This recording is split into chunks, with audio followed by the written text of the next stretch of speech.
sebenarnya awalnya, dari Kemenkes, dari dokter itu belum bisa memastikan sebenarnya apa penyebabnya. Nah, tapi semakin hari, semakin ke sini, tadi juga barusan hari ini ada ini ya, keterangan pers dari Bapak Menkes, kemungkinan sih mengerucut pada, adanya cemaran pada obat-obatan yang, diminum.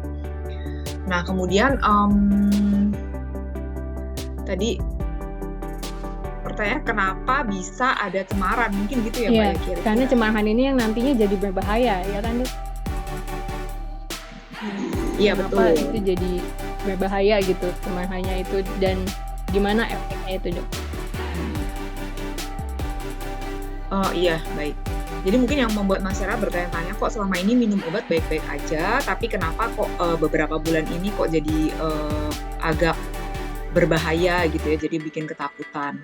Jadi sebenarnya, kalau dari, jurnal-jurnal kedokteran gitu ya, ternyata kasus keracunan ini sudah pernah terjadi gitu ya, dan bahkan terjadi sudah puluhan tahun yang lalu.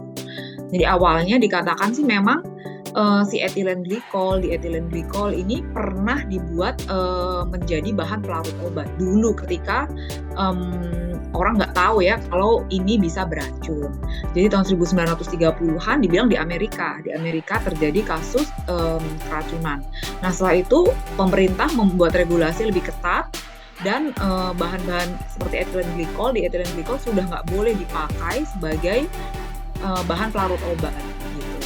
Nah, kemudian, namun kasus toksisitas ternyata masih, cukup banyak ya dilaporkan, dan ternyata disebut, ini kita nggak bisa bilang ya kenapa terjadi, apakah cemaran yang banyak dibilang tuh, jadi si etilen glikol ini mencemari gliserin dan saya tulis ya propilen glikol yang dijadikan, bahan pencampur. Nah, sebenarnya gliserin sendiri, propilen glikol sendiri tidak beracun, tapi terkontaminasi, gitu.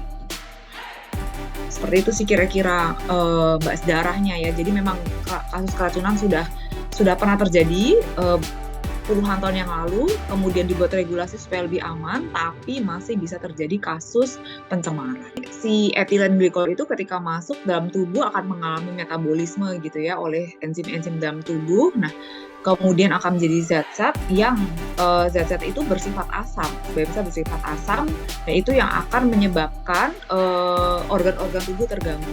Sebenarnya bukan hanya ginjal ya, sistem saraf pusat, kemudian hati, jantung itu juga terganggu. Tapi yang, memang akan sangat kelihatan yang, bisa diobservasi salah satunya ginjal, karena pasiennya kelihatan jadi nggak mengeluarkan kencing lagi.